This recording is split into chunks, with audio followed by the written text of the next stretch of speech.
An-najasah ta'rifnya di dalam bahasa al-mustaqdzar, hal yang menjijikkan, yang kotor.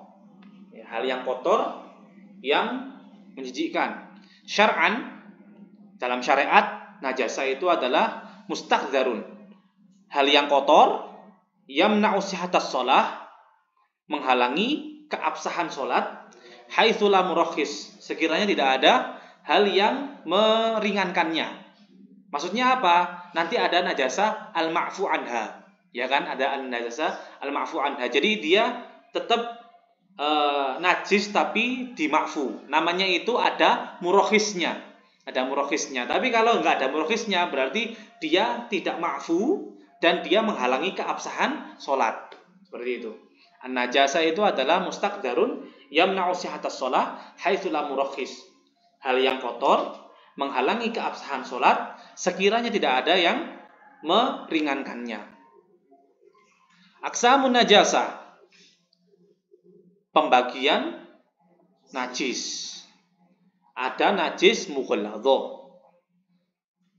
Adalah najasatul kalbi, najisnya anjing, wal khinziri, dan najisnya babi, wa matawallada minhuma aw min ahadihima, atau najisnya peranakan dari keduanya, baik itu anjing dengan anjing, anjing dengan babi, babi dengan anjing, babi dengan babi, itu peranakan dari keduanya, au min ahadihima, atau peranakan salah satu dari keduanya. Ya, misalnya anjing jantan kawin sama kambing betina, kemudian lahir kambing, najis mughalladzah. Nah, yang lahir itu najis mughalladzah karena di dalam najis itu dipilih yang paling rendah dari induknya, dari jantan dan betinanya, yang paling rendah. Jadi kalau salah satunya itu najis mughalladzah, maka anaknya juga najis mughalladzah, baik dia bentuknya itu kambing atau babi atau jadi ayam. Anjing sama babi kemudian lahir ayam misalnya ada, ya, itu tetap najisnya najis mughalladzah. Pokoknya peranakan dari anjing atau babi itu juga najis mughalladzah. Mukhaffafah, najis mukhaffafah hanya satu macam, yaitu adalah baulus sobi, kencingnya anak kecil, alladzi lam yat'am litaghadzi ghairul laban, yang belum pernah makan litaghadzi, untuk mengenyangkan, ya, untuk kenyangnya dia itu ghairul laban, selain susu. Jadi misalnya ada anak kecil, dia itu makanan pokoknya itu adalah ASI-nya ibunya, kemudian diselingi dengan misalnya dikasih beras 1 biji, untuk apa? Untuk latihan. Ya, untuk latihan supaya pencernaannya itu menguat. Ya, untuk latihan nggak apa-apa. Karena apa? Itu namanya lil islah. Lil islah itu adalah untuk kebaikan, untuk perbaikan pencernaan. Ya, nggak apa-apa. Kalau misalnya ada bayi, dia makanan pokoknya adalah susu, kemudian dia sakit, dikasih obat. Nah, itu kan obat kan litadawi, bukan untuk litaghadzi, bukan untuk makanan pokok tapi untuk obat, maka tidak masalah. Yang masalah itu adalah kalau memang makanan pokoknya si bayi ini adalah selain susu. Yang masalah itu. Walam yablugh al-haulaini, dan belum sampai umur 2 tahun. Belum sampai umur 2 tahun. Jadi kencingnya anak kecil laki-laki yang belum pernah makan selain susu, makannya itu adalah makan untuk makanan pokok, ya, dan belum sampai umur 2 tahun. Najisnya najis mukhaffafah. Najasah mutawassito, baqi najasat, najis yang lain selain 2 jenis najis tadi. Ya, mughalladzah kan jelas, mukhaffafah satu macam. Yang lainnya itu najisnya najis mutawassito. Oke, kemudian izalat an-najasah, cara untuk menghilangkan najis. najis mughalladhah hilang, tathuru suci, bisab'i ghusalatin dengan 7 basuhan, ba'da izalati ainiha setelah menghilangkan bendanya, setelah menghilangkan rupa dari najis tersebut. Ihdahunna salah satu dari 7 basuhan tersebut biturab, campur dengan debu. Ya, campur dengan debu. Itu cara menghilangkan najis mughalladhah adalah dengan menyiramnya 7 kali. Salah satu dari 7 kali itu dicampur dengan debu, entah itu di awalnya, di tengahnya, di pertengahannya, terserah dia. Pokoknya salah satu basuhannya itu campur dengan debu. Campur dengan debu itu maksudnya adalah airnya menjadi keruh dengan debu. Namanya bercampur itu seperti itu, menjadi keruh dengan debu. Al-mukhaffafah, najis mukhaffafah. Tadhuru bi rasyil ma 'alaiha. Suci dengan mencipratkan air di atas najis mukhaffafah tersebut, ma'al ghalabah, bersama al-ghalabah, bersama mengalahkan kadar airnya, mengalahkan kadar kencingnya. Karena tadi kan najis mukhaffafah kan kencingnya anak kecil, laki-laki, ya kan? Kadar air yang dicipratkan itu lebih banyak daripada kadar kencingnya. Bersama ghalabah wa izalati ainiha, dan menghilangkan ain rupa dari najis tersebut. Jadi itu gampang. Kenapa sih disebut dengan najis yang ringan? Karena misalnya ada saya nggendong anak kecil saya ini, kemudian dia kencing, ya anak kecil laki-laki, dia kencing, kemudian popoknya tembus ke baju saya. Nah kan sayang kalau baju ini langsung diganti, kemudian kalau mau disiram juga nanti kemana-mana, ya lebih baik diciprat-ciprati. Ringan, jadi cara membersihkannya itu ringan, namanya najis mukhaffafah. Ringan, ciprat-ciprati sampai sekiranya kadar airnya itu sudah lebih banyak daripada kencingnya, kemudian sudah hilang, kayak baunya nggak ada, warnanya nggak ada, itu namanya sudah suci, najis mukhaffafahnya. Selanjutnya najis mutawassithah, najis yang pertengahan. Ada yang jenisnya ainiyah, mempunyai rupa, ya ainiyah itu mempunyai rupa, allatilaha launun warihun wa ta'mun, yang mempunyai warna dan bau dan rasa. Ainiyah itu punya warna dan bau dan rasa. Fala budda min izalati launiha warihiha wa ta'miha, maka harus menghilangkan warnanya, baunya dan rasanya. Kalau nasi ainiyah seperti itu. Nasi ainiyah itu seperti apa? Nasi ainiyah darah. Darah ini ada warnanya, ada baunya, ada rasanya. Dihilangkan dengan apa? Mengguyurnya dengan air misalnya, sampai hilang warnanya, baunya, rasanya, sampai hilang. Itu namanya najis ainiyah. Ada najis hukmiyah. Najis hukmiyah itu seperti apa? Allati la launa wala riha wala ta'ma laha, yang tidak memiliki warna, bau dan rasa. Adakah najis nggak ada warna, nggak ada bau, nggak ada rasa? Ada apa enggak? Ya ada. Misalnya karpet ini, ya, karpet ini kena kencingnya anak kecil, ya, anak kecil yang bukan najis mukhaffafah, ya najis yang mutawassithah. Kena kencing, kemudian dibiarkan, dijemur saja, dibiarkan, kemudian sampai beberapa hari hilang sudah warnanya, rasanya, baunya hilang sudah. Namanya najis hukmiyah. Rupanya nggak ada, ya, tapi hukumnya masih ada. Namanya najis hukmiyah. Hukum najisnya masih ada, tapi rupanya sudah nggak ada. Yakfika jaryul ma 'alaiha, cukup bagi kamu untuk mengalirkan air, ya, mengguyur air di atasnya. Cukup untuk mengguyur air di atasnya. Nah, sekarang permasalahannya, tadi di najis ainiyah wajib hilang rasanya, baunya dan warnanya. Sekarang ada masalah di sini. Masalah tuh baqa'i sifatin najasah al-ainiyah ba'da muhawalati tathhiriha. Masalah tetap adanya sifat najis ainiyah setelah berusaha, muhawal ini berusaha mensucikannya. Jadi misalnya kain ini kena darah, atau biasanya ada hewan yang ngisep darah, itu bukan nyamuk yang merambat. Ya tinggi, kalau kami itu menyebutnya tinggi itu nggak tahu apa, kayak kutu gitu loh.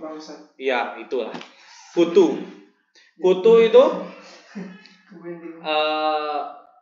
nyedot darah. Kemudian kutu itu kalau dimatikan itu baunya nggak enak.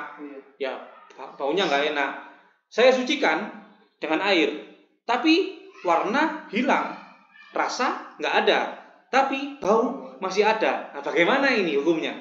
Hukumnya ini bagaimana? Ini adalah masalah ini. Masalah baqo' sifatin najasa, tetap adanya sifat najis setelah berusaha mensucikannya. Lihat itu, wa idza lam tazulin najasa bi ghuslatin wahidah, dan apabila belum hilang najis dengan satu kali guyuran, wajibah ziyadatul ghuslatis tsaniyah, wajib menambah basuhan kedua. Wa idza lam tazul, apabila belum hilang, wajibah ziyadatul ghuslatis tsalitsah, wajib untuk menambah basuhan yang ketiga. Ya, fa idza lam tazul bi salati ghusalat, maka apabila belum hilang dengan 3 kali basuhan, ma'al isti'anah binahwi sobun, bersama dia memakai sabun itu sabun, sudah disabun masih belum hilang baunya, fatusamma hadhil halah, dinamakan keadaan ini halat ta'assur, namanya kondisi sulit untuk menghilangkan najis. Sudah diguyur 3 kali, dikasih sabun masih belum hilang baunya atau warnanya atau rasanya, namanya halat ta'assur. Ya, Al-hukmu fi halat ta'assur. Jadi apa halat ta'assur itu? Halat ta'assur itu adalah setelah diguyur 3 kali, kemudian pakai sabun masih belum hilang, namanya halat ta'assur. Al-hukmu fi halat ta'assur, hukum di dalam keadaan atau kondisi sulit. Nanzur, kita lihat. Yang pertama, in baqiyal laun faqat awirrih faqat, yang tersisa itu cuma warna saja atau bau saja. Ya, kayak darah ini, darah yang di pakaian itu warnanya tetap membandel, ya. Warnanya tetap tapi baunya nggak ada, rasanya nggak ada. Namanya cuma ada warna saja yang sisa. Yang tinggi tadi itu warna nggak ada, rasa nggak ada, tapi baunya ada. Ini ada di yang pertama, berarti entah itu yang sisa warna saja atau bau saja. Hakamna bitoharotil mahal, maka kami menghukumi dengan sucinya tempat tersebut. Ya, dianggap suci. Kalau yang sisa itu cuma warna atau cuma bau, dianggap suci. Yang kedua, in baqiyal launu warrihu ma'an, apabila yang sisa itu adalah warna dan bau bersamaan. Ya, warnanya masih ada, baunya masih ada.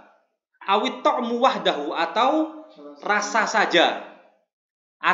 Jadi ada dua kemungkinan. Di dalam keadaan kedua ini, yaitu adalah rasa nggak ada, tapi warna dan bau masih ada. Atau warna bau nggak ada, tapi rasa masih ada.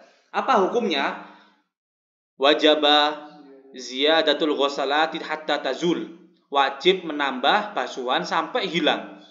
Ma'al isti'anah binahwi sobun, sampai bersama isti'anah, cari bantuan atau memakai semisal sabun. Semisal sabun, jadi enggak dihukumi suci. Kalau tadi yang pertama warna saja atau bau saja, atau ya, bukan plus ya, tapi atau ya, warna saja atau bau saja, maka itu dihukumi suci. Tapi kalau rasa saja rasa saja yang masih tersisa, maka nggak suci. Harus berusaha lagi. Atau warna plus rasa. Warna plus bau masih ada. Warna plus bau masih ada, maka wajib untuk disucikan lagi. Ya. Wa idza qala ahlul khibro, dan apabila berkata orang yang punya pengalaman, orang yang berpengalaman berkata, inna hadhihi najasah la tazulu illa bil qat'i. Najis ini tidak dapat hilang kecuali dengan memotongnya. Jadi ini najis membandel dari sini, kemudian nggak bisa hilang ini kecuali dipotong. Fatusamma hadhil halah ta'adzur. Maka kondisi ini disebut dengan kondisi ta'adzur. Ta'adzur itu sudah nggak bisa. Kalau tadi sulit, sekarang nggak bisa. Beda kan? Sulit itu masih bisa. Tapi kalau nggak bisa itu ya sudah mentok. Sudah mentok. Nah ini kalau misalnya warna dan bau sampai mentok nggak bisa hilang, atau rasa saja mentok nggak bisa hilang, maka namanya halah ta'adzur. Al-hukmu fi halat ta'adzur. Ya. Hukum di dalam kondisi ta'adzur, yu'fa an hadhihin najasah, dima'fu. Tadi kalau ta'adzur, warna saja atau bau saja itu dihukumi suci. Kalau ini beda lagi. Ini ma'fu, dianggap ma'fu. Yu'fa an hadhihin najasah. Wa tasihhu sholatu biha, sah sholat dengannya. Walau tamakkana fima ba'du min izalatiha, seandainya memungkinkan berikutnya untuk menghilangkannya, wajib alaihi izalatuha, maka wajib untuk menghilangkannya. Jadi misalnya sudah, oh ini nggak bisa ini, kalau sekarang ini nggak bisa hilang, maka ya sudahlah, dimakfu. Tapi kalau nanti sekiranya seminggu lagi, 2 minggu lagi bisa hilang, wajib dihilangkan. Sudah.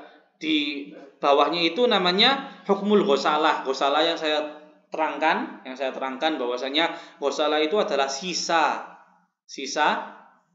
menghilangkan najis, ya, sisa air mustakmal untuk menghilangkan najis. Air mustakmal menghilangkan najis. Ghusalatun qalilatun munfasilatun, ghusalah air sisa membersihkan najis, qalilatun yang sedikit, munfasilatun yang telah terlepas dari tempat yang dibersihkan, bila taghayyur, tanpa adanya perubahan sifat, wala ziyadati waznin, dan tanpa adanya penambahan ukuran, wa qad tahurul mahal, dan tempatnya atau bendanya sudah dihukumi suci, tohiroh, maka husalahnya juga, airnya juga dianggap suci. Jadi misalnya ini selimut kena najis, kemudian saya guyur dengan air. Buahnya guyur dengan air sekiranya sudah suci. Sucinya dengan apa? Hilang sifat najisnya. Berarti air yang nanti menetes dari ini, misalnya dari situ kan, dari kamar mandi. Kan kalau saya bawa ini tanpa ada kaleng, kan netes menetes kan. Nah, menetesnya itu suci. Air tetesannya itu suci. Karena apa? Yaitu disebut dengan ghusalah.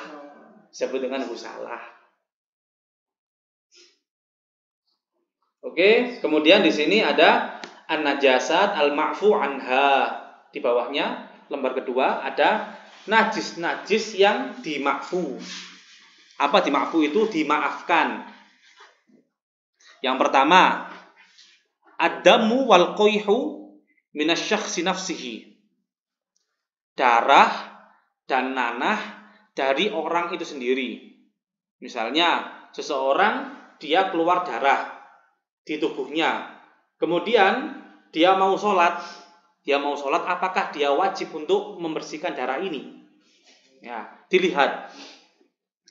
Yu'fa an qalilihi wa katsirihi. Dimakfu darah dan nanah dari orang itu sendiri, sedikitnya dan banyaknya, dengan beberapa syarat. Yang pertama, alla yakhtalito bi ajnabi ghairi daruri. Tidak bercampur darah nanah itu dengan sesuatu yang lain yang tidak darurat. Apa darurat itu? Misalnya, kalau di sini ada darah, kemudian saya berkeringat, kan dia bercampur dengan keringat saya. Tapi tidak apa-apa kalau itu namanya ajnabi doruri, hal asing tapi darurat. Nggak bisa kita memisahkan antara darah dan keringat itu. Tapi kalau misalnya kecampuran dengan barang yang lain, kena debu lah, kita ada darah, kemudian kita mengkorek-korek tanah, kemudian debunya itu campur dengan darah ini. Nah, ini namanya yahtalit bi ajnabi ghair daruri. Ya, sehingga wa illa, seandainya tidak begitu, maksudnya dia bercampur dengan ajnabi daruri, darur ghair daruri, maka fala yu'fa, tidak dimafu. Kemudian yang kedua adalah alla yakuna bi fi'lihi. Hendaklah tidak terjadi keluarnya darah atau nanah itu karena kerjaannya dia, bukan sebab kerjaannya dia. Ya. Wa illa, seandainya tidak begitu, maka yu'fa an qawli faqat, maka dimaafu sedikitnya saja. Gini misalnya, seseorang dia itu punya dumal, bisul, punya bisul, kemudian ketika dia sholat misalnya, bisulnya pecah, bukan karena kelakuannya dia, bukan karena perbuatannya dia pecah sendiri. Maka meskipun yang keluar itu banyak darahnya, nanahnya, tidak masalah, tidak batal sholatnya. Karena apa? Ma'fu. Meskipun banyak, ma'fu, selama bukan karena kerjanya dia. Tapi kalau dia sengaja, sengaja untuk mengeluarkan darah nanah itu, maka yu'fa'an qawli faqat, maka yang dima'fu itu cuma sedikit saja. Tapi kalau banyak, itu tidak dima'fu.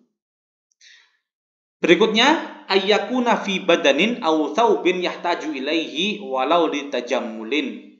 Hendaklah darah nanah itu di badan atau di pakaian yang butuh kepada dia, meskipun kebutuhannya itu adalah untuk tajamul, untuk supaya ganteng. Ya, supaya ganteng, untuk berhias. Maka tidak masalah. Tapi apabila thawbnya itu tidak dibutuhkan, maka yu'fa an qalilihi faqat. Dima'fu kalau sedikit, kalau banyak enggak dima'fu.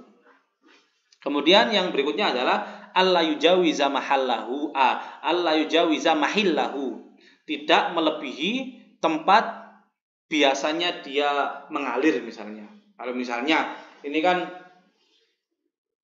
sholat, punya bisul di sini, kemudian dia pecah sendiri, kemudian dia mengalir, alirannya kan sampai ke bawah sini. Kalau misalnya dia berpindah kepada tempat yang tidak semestinya dia ada di situ, misalnya berpindahnya ke mana, nggak tahu bagaimana caranya, bisa ke wajahnya misalnya, berpindahnya ke wajahnya, atau dia seperti ini, kemudian dia ke wajahnya gini, maka itu tidak dimakfu kecuali sedikit.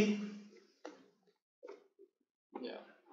Itu apabila darah nanah dari seseorang itu sendiri. Jadi syaratnya ada 4. Tidak bercampur dengan barang lain, tidak karena perbuatannya dia, ada di pakaian atau badan dan pakaiannya itu dibutuhkan, dan yang keempat adalah tidak melebihi mahil, tidak melebihi tempat biasanya dia ada di situ.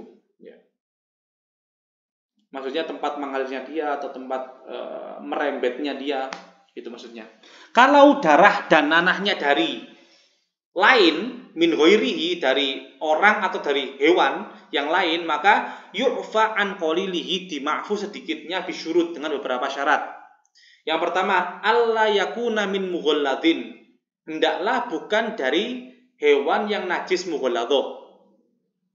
Ya, darah nanahnya itu bukan dari anjing, bukan dari babi, bukan dari peranakan keduanya, gitu maksudnya. Kalau darah nanahnya itu sedikit tapi dari anjing, ya najisnya najis mughalladh, tidak dimakfu. Ya. Allah yakhtalitu bi ajnabi ghair daruri, tidak bercampur dengan ajnabi dengan barang lain, ya, ghair daruri yang bukan terdesak. Misalnya nyamuk ke sini, kemudian dia tablet nyamuk ini.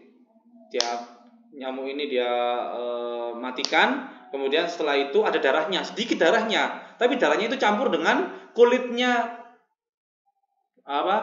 nyamuk yang mati tadi. Kan namanya campur dengan barang lain, maka ini tidak dimakfu. Karena apa? Bangkai mau diajak sholat, mau masuk dalam sholat bagaimana? Tidak bisa.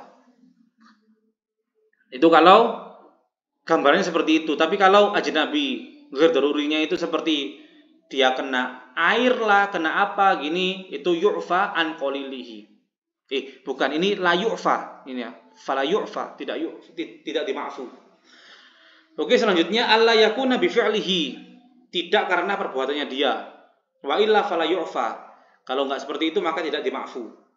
Ayyakuna fi thawbin yahtaju ilaihi, ada di baju yang dibutuhkan. Walau litajammulin, meskipun untuk berhias. Wa illa fala yu'fa.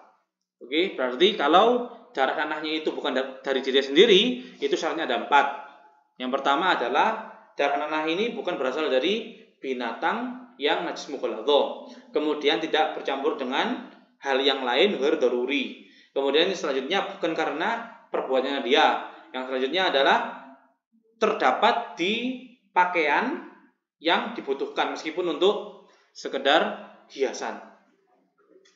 Oke. Jadi intinya gini, intinya darah dan nanah yang sedikit, itu berasal dari dirinya sendiri atau berasal dari makhluk lain, itu dimakfu kalau sedikit, ya, selama tidak yakhtalit bi ajnabi, tidak campur dengan najis yang lain atau campur dengan benda yang lain, seperti itu. Oke, kemudian darah nanah banyak itu kalau dari diri sendiri dimakfu dengan syarat 4 ini. Darah nanah dari makhluk lain banyak tidak dimakfu. Sudah. Darah nanah sedikit dari dirinya atau dari makhluk lain itu dimakfu. Darah nanah dari dirinya sendiri banyak itu dimakfu dengan 4 syarat. Darah nanah banyak dari makhluk lain tidak dimakfu. Seperti itu. Jadi yang sedikit itu mutlak, yang banyak itu tergantung dari lain atau dari sendiri. Oke. Kemudian itu adalah darah nanah dimakfu dengan syarat atau gambaran seperti itu. Kemudian mala nafsalahu sa'ilah, sesuatu atau hewan yang tidak memiliki nafas, tidak memiliki jiwa atau darah yang mengalir. Ya, tidak memiliki darah yang mengalir. Lalat, nyamuk, kutu dan lain sebagainya. Idza waqa'a fil ma, apabila jatuh ke dalam air, wa mata fihi, dan mati di dalam air, fa innahu la yunajjisuhu, tidak menajiskan air tersebut. Ya, ada lalat datang ke sop. Ya, datang ke sop, kemudian sopnya itu panas, mati di dalamnya. Apakah sopnya itu najis? Tidak. Selama ada 2 syarat. Syarat yang pertama, ayyaqa'a binafsihi, jatuh sendiri ke situ, datang sendiri ke situ. Au birihin, atau jatuhnya karena angin, ditiup angin. Tapi kalau sengaja dijatuhkan sama orang, ya menajiskan. Itu syarat yang pertama, jatuh sendiri atau dijatuhkan oleh angin. Syarat yang kedua, alla yughayyiru ma waqa'a fihi, tidak merubah sifat apa yang dia masuk di dalamnya, tidak merubah sifat sopnya, tidak merubah sifat tehnya, tidak merubah sifat airnya. Itu maksudnya. Ada 2 syarat ini, maka bangkai yang kecil tadi masuk dalam air tidak menajiskan. Kemudian selanjutnya al-khamratu, khomer, idza takhallalat, apabila menjadi cuka, bi ihda hadhil kaifiyat, dengan salah satu dari cara-cara ini, tahurat, suci. Khomer itu najis. Khomer itu najis. Apabila dia berubah menjadi khol, didiamkan, ini sama, berubah menjadi khol, menjadi cuka, dengan salah satu dari cara ini, maka dia suci hukumnya. Bagaimana? Yang pertama, takhallalat binafsiha, menjadi cuka dengan sendirinya. Didiamkan saja, kemudian jadi cuka dengan sendirinya. Nah, dia suci. Yang kedua, takhallalat binaqliha min syamsin ila dhillin wa aksihi, menjadi cuka dengan memindahnya dari terik panas ke teduh, atau sebaliknya, wa aksihi, atau sebaliknya, atau dari teduh ke panas. Jadi dengan cara seperti itu bisa suci. Kemudian yang ketiga adalah takhallalat bi tarhi tahirin fihi, menjadi khol, menjadi cuka dengan memasukkan atau dengan melemparkan barang yang suci di dalamnya. Biasanya itu bawang. Biasanya itu khomer, atau yaitu perasan anggur itu menjadi khomer, kemudian dikasih bawang, itu mempercepat proses jadi kholnya dia, jadi cukanya dia. Nah, selama nuzi'a diambil bawang itu, misalnya bawang itu diambil qabla takhallul, sebelum dia berubah menjadi cuka. Jadi diambilnya itu sebelum dia berubah menjadi cuka. Walam yatahallal, dan belum dan tidak yatahallal. Yatahallal itu adalah memisah. Jadi melebur, tidak melebur atau tidak memisah, tidak copot salah satu dari bagian dari bawang tersebut, minhu syai'un, sesuatu pun dari barang tohir tersebut. Jadi misalnya ini adalah khomer di dalamnya, kemudian dikasih bawang supaya jadi khol. Sebelum berubah menjadi cuka, diambil bawangnya, misalnya, oh ini besok sudah waktunya jadi cuka, dari sekarang diambil, dan tidak ada yang terlepas dari bagian bawang tadi, maka dia ini hukumnya suci. Khomer yang berubah menjadi khol ini jadi suci. Seperti itu. Ini adalah an-najasat al-ma'fu anha yang diterangkan di dalam Fathul Qorib, kurang lebih seperti ini.